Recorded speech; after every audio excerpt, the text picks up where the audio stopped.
encargado vigilar una antena parabólica en un cerro, y él se quedó dormido y prácticamente estuvo allí contra la antena parabólica y obviamente no despertó, porque la concentración de radiación, en este caso microondas, pues le hizo mucho daño al cerebro y quedó allí. ¿Eso puede ser posible que sea cierto? Es posible en la medida en que se pueden superar los límites térmicos, ¿no? Como les decía, la radiación de más alta frecuencia no ionizante produce calentamiento.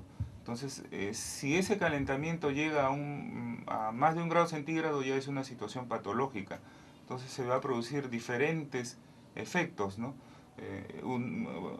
Puede producirse, por ejemplo, hasta esterilización, ¿no? En el caso de los toreros de televisión que trabajan mucho con altas potencias en vivo, hay muchos casos de esterilización, ¿no? Pero, por ejemplo, si uno habla por un teléfono móvil y lo tiene mucho tiempo pegado al oído, también se produce un calentamiento, ¿no? Que podría llegar a superar los límites máximos permisibles, no solamente por el efecto de la radiación, sino por el efecto de que no hay circulación de aire al pegar el teléfono al oído. Por eso es recomendable hablar con equipos de manos libres, porque por un lado se traslada la radiación a otro punto menos sensible y el otro efecto es que la circulación de aire es libre, ¿no? Entonces no se produce un incremento de temperatura que puede ser dañino, ¿no? Hace unos años leí un informe según el cual un estudiante de doctorado que trabajaba con microondas pues terminaba las noches con dolor de cabeza, ¿no? Y apuntaba pues en su libro de bitácora, termino con dolor de cabeza.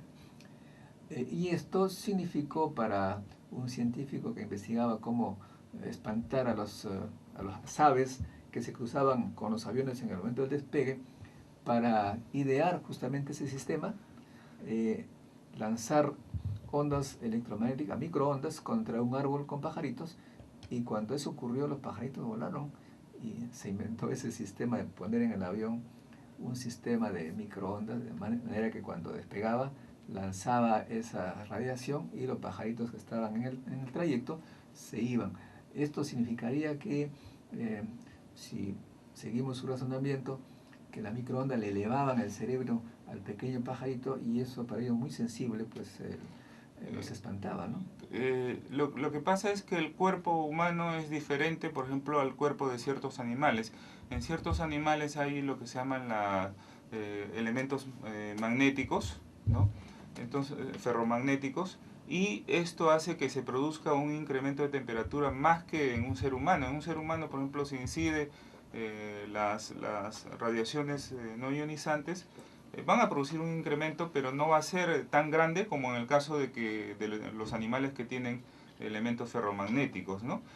Actualmente, por ejemplo, hay tratamientos para cáncer que aprovechan el uso de nanopartículas ferromagnéticas que las envían a órganos blancos y luego hacen pasar campos magnéticos, y esos campos magnéticos generan un calor que es suficiente como para matar las células cancerígenas, ¿no? Bueno, estamos entonces en Encuentro con la Ciencia.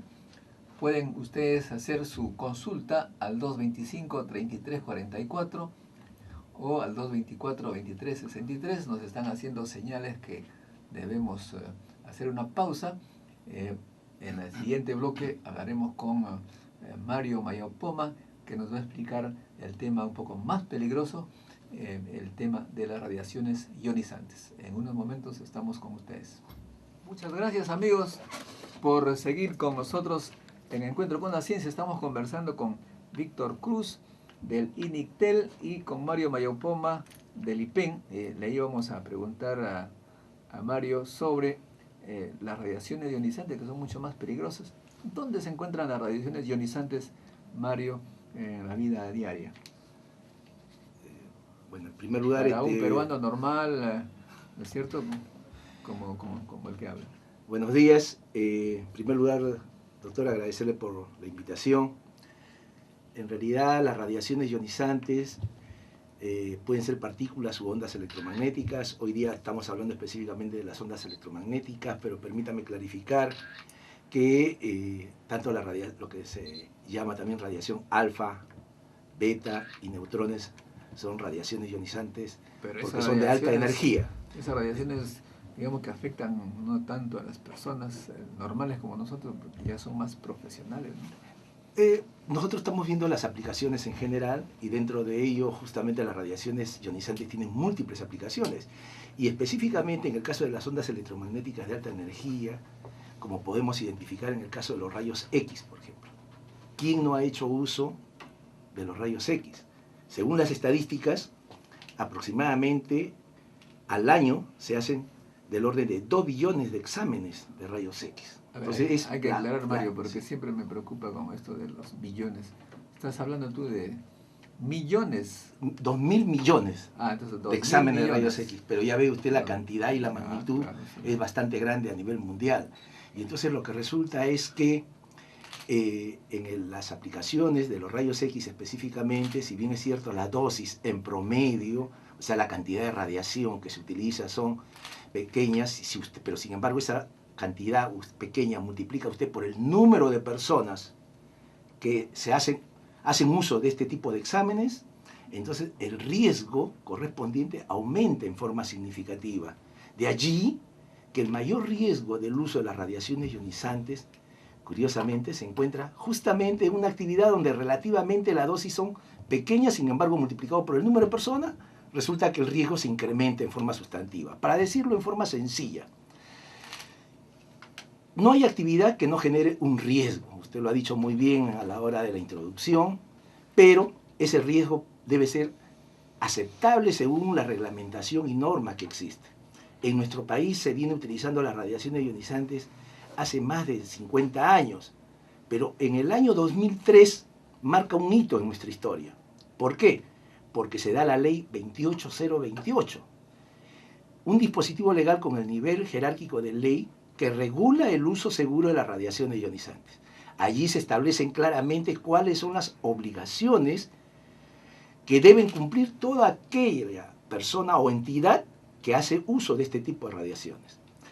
Por ejemplo, usted, para ponerlo como un ejemplo más sencillo, usted si se tiene que trasladar de Miraflores hasta San Borja tiene que hacer uso de una movilidad. Es decir, hay una necesidad y por lo tanto hay un beneficio ahí. Sin embargo, usted tiene el riesgo de que de repente toma un taxi y el señor que está manejando está ebrio. O la unidad móvil no cuenta, digamos, los frenos no están adecuadamente regulados. El riesgo ha incrementado sustantivamente. Lo mismo en el uso de las radiaciones ionizantes, si es que esa instalación tiene operadores que no han llevado un curso de capacitación, entrenamiento, no están licenciados, si los equipos no están... Eso en la práctica, Mario, ¿qué significa? Que yo voy a la clínica a sacarme una radiografía. ¿Qué tengo que ver? Lo primero que tiene que hacer la persona que va a hacer uso para tomarse una placa es ver si esa instalación primero está licenciado, si el operador está licenciado y si la instalación también cuenta con la calibración correspondiente de sus equipos. Esa me da a mí... ¿Y cómo veo eso? Porque la autoridad nacional en nuestro país otorga una licencia que debe estar en forma visible para todos los usuarios en la parte externa de que realmente... Yo veo a la clínica, al lugar donde está la radiactividad, la radiación, o la máquina, y si no observo ahí una plaquita que diga licenciado del IPEN, no entro. Cualquier cosa le puede ocurrir. Vea usted, desde el punto de vista de riesgo estoy hablando. Mire usted, para que tenga una idea complementaria, para que poder clarificar este concepto. Oiga, pero esa institución estaría actuando ilegalmente. No solamente ilegalmente, porque y sujeto y pasible de sanción. Ya le decía la ley 28028, por fin y gracias a esa ley, es que ya se pueden aplicar sanciones. Pero lo que sí es que si ha dado una dosis en forma significativa, ya esa dosis no se lo quita a nadie al paciente. Y ese es el riesgo más grande. Pero, un momento. Si me permite el paciente, ¿qué efecto puede tener? ¿Por qué tendría que preocuparse? Porque... Sí. Hace un momento cuando Víctor justamente comentaba de que existe un valor umbral, en el uso del